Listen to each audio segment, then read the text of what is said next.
Welcome to yet another episode of Joan Deserves a Musical, where I try to convince the universe, the world, YouTube, whoever you happen to be, that the Joan of Arc's story should be told as an animated musical like Disney used to make during the Renaissance. And in this episode, I'm going to talk about theme. I was not an English major. I don't know a lot about such things. I first encountered this idea of theme in relation to the telling Joan's story through a musical in the conversation I had with an executive producer at an animation studio, and he asked me, "What's the theme?" And I totally flubbed it. I had no idea. I had to afterward call my older brother, who works as a high school English teacher, and say, "Hey, Eric, remind me what a theme is," because someone just asked me and I didn't know what to say. And so we talked about it a little bit, and he sort of helped me understand. We talked about mostly what the theme is not. It's very easy when you look at a story like Joan of Arc to think that this is another just believe in yourself kind of story, right? We have a girl with no military experience leading the armies of France against impossible odds and coming out on top. And how does she do it? By believing in herself is like the the classic 90s and today even moral of the story. And that's not Joan at all. As I've studied her, I don't get the sense that Joan actually believed in herself all that much. She certainly had a lot of confidence. She certainly was very persuasive. She certainly was a very effective leader. But she is on the record all the time as saying things like, "I don't belong here. This isn't my proper place. I didn't choose to be here, right? I should be back on the farm tending to my sheep or knitting a scarf or whatever." She says these kinds of things to a lot of different people throughout her time as a military leader. It seems pretty clear to me that she's not showing up and saying, "I know I can do this, so pick me." That is not, she's sort of the antithesis of that, right? And I think this brings up an important supporting point, which is another thing the Joan of Arc story is not, is a really powerful, persuasive feminist narrative. I consider myself a feminist. I'm all in favor of feminism. I think we need stories that show empowered women doing great things. And Joan is certainly empowered. She's given a lot of trust and faith in a time when women could not reasonably expect to be given that. But she was not out to improve the plight of women. She was out to save France, right? So like she never advocated for other women to join the war effort. She never said anything about women should have some rights in 15th century France that they didn't have. She again just said over and over, "I don't belong here. This isn't my right place. But here I am. Let's do this." And I think this starts to raise a lot of important differences with other stories that might easily be conflated with this one. Several people have said to me, as I've described the story of Joan of Arc, they're like, "Oh, it's a French Mulan story," and that's not quite it either. Joan is not pretending to be a man. Yes, she wore men's clothing, and that eventually got her into trouble for ridiculous reasons. But if you look at the story of Mulan, especially as Disney tells it, you have this girl who doesn't fit in her traditional gender role, and then she pretends to be a man, and then she does all sorts of cool things while pretending to be a man. Then she gets exposed, and everyone loses faith in her, but she's like, "Wait, remember, I'm the same person." And then she brings about some change, right? The men are willing to pretend to be women to infiltrate the palace.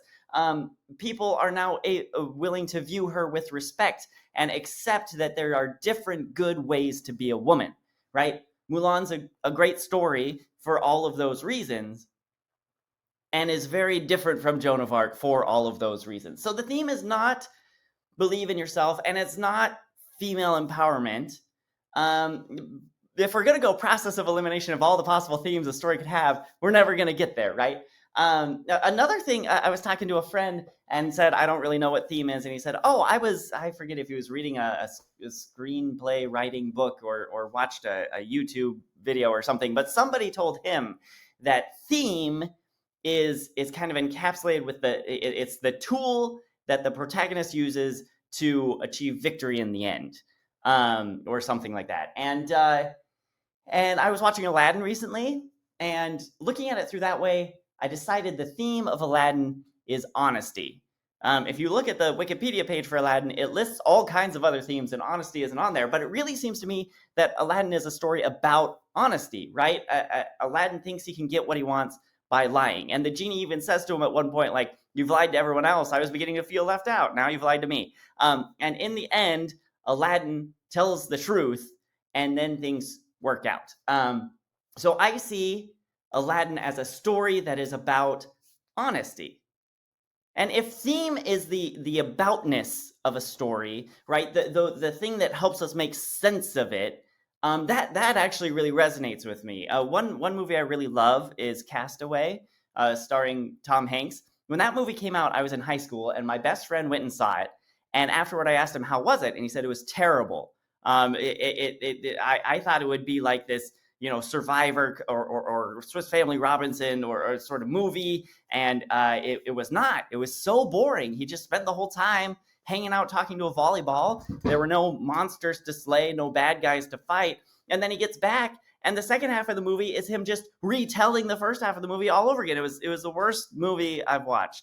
But I went and saw it anyway, and I loved it. I was bowled over by how great this movie is, because it's not a story about a man on an island. It's a story about frustrated love. And if you look at it as a story about frustrated love, it's deeply moving. And there's a lot of really great visual metaphors.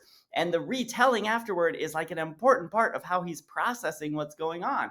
And so if that's the theme, right? If the theme is the aboutness, the theme is the thing that we can take away from this that applies to the real world, then I think the theme of Joan of Arc, which could very easily be conflated with believe in yourself, is believe in something greater than yourself, right? I feel like we live in an era where the downsides of believing in yourself have played out in spades. We see lots of public figures, whether it's people in tech or people in politics or what have you, who rise to prominence by believing in themselves and are not at all the sorts of role models I want for my children, right? They are not doing good things in the world. They are just, by looking out for themselves and using capitalism or political systems for their own advancement. There's a lot of believe in yourself stories like that I don't really want to be telling my children. Whereas Joan, like I said, she's very humble about this whole thing. She doesn't think she's called to this work because of some innate ability she has. And she certainly doesn't think that she has worked her way to victory. She feels like France is a concept that is worth fighting for, and that she, for whatever reason, has been picked by the cosmos or by God or by fate or by whatever you want to frame it as, to turn the tide of history. And she does that, and she's able to rally people around this vision, right? They didn't rally to her because she was some proven military leader, or because she was the strongest one of the bunch and she bested someone else in swordplay, right? She just shows up and says very sincerely, I believe this can be done. Here is my vision of the future and how we're going to get there. And people rallied around to that. And so I think this message of believing in something that's bigger than yourself, that the story isn't about you, but that you get to be a part of it. I think that's the sort of theme I would love for this movie to have. And I think that would make it pretty unique among the world of animated, family-friendly musicals. So those are my thoughts on theme. Let me know what you think about that. And I will be back next week with more thoughts on Joan.